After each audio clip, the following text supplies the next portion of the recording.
Hey folks, it's Meredith from Me Squared Solutions, and I want to talk to you today about the difference between a business problem and a crisis.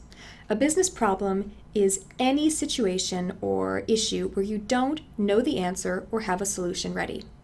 That's it. It could be big, it could be small, but that is all a problem is. It's the absence of information or resources. A business crisis is a lot bigger. It's something that has potential to severely, negatively, or critically hurt your business. That means it could make you fail. It could leave you bankrupt. It could make a lot of people sick or hurt. It could tank other businesses. That's what a crisis is. It's deathly serious. So how do you tell the difference and why? Well, the first thing to remember is that responding to problems effectively is usually about resources. If you're dealing with a small problem and you overreact to it, you think that small problem is a crisis, then you're going to take critical resources away from somewhere and throw them at a little problem. That's overkill. And you might actually cause problems in other places because you took away critical resources. On the flip side, if you're dealing with a crisis, but you keep downplaying it and you let it fester and get worse and worse, you're going to have an even bigger crisis on your hands. And on top of that, you could actually seriously, severely hurt people. So I have 5 simple questions you can ask yourself to tell the difference between a business problem and a real crisis that demands immediate attention. The first one is to ask yourself, could this negatively impact our reputation? Now, we tell people to use the Washington Post test. And that's where you take whatever the problem is and you say, if this were to be published on the front page of the Washington Post tomorrow morning, what would people say? What would the reaction be? And if you would be embarrassed, if you would be horrified, if customers would turn and run, then yeah, you're dealing with a crisis. But if people would just think it was interesting or funny, or they'd say, well, that's normal, it happens, it's not a crisis. That's the Washington Post test, and you can read more about that on our blog. The second question is to ask yourself, could this negatively impact our profit or cash flow? Because if you don't have money coming in, you're going down. A problem may momentarily affect your profits or your cash flow, but a crisis is going to affect them in the long term. The third question is to ask yourself, could this negatively impact our important relationships? Your business depends on your employees, your suppliers, your bank, government regulation, there's your customers, your society in some cases, your utility companies. And if those important relationships aren't intact, your business could tank, even if you're doing everything else right.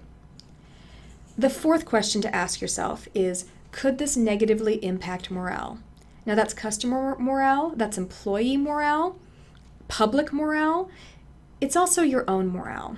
We had a client who suffered a major personal tragedy, and even though she was still showing up for work, her heart just wasn't in the business anymore. And because of that, she didn't push for change. She didn't push as hard to make things work and solve problems in the business. So profits suffered, and it started a chain reaction.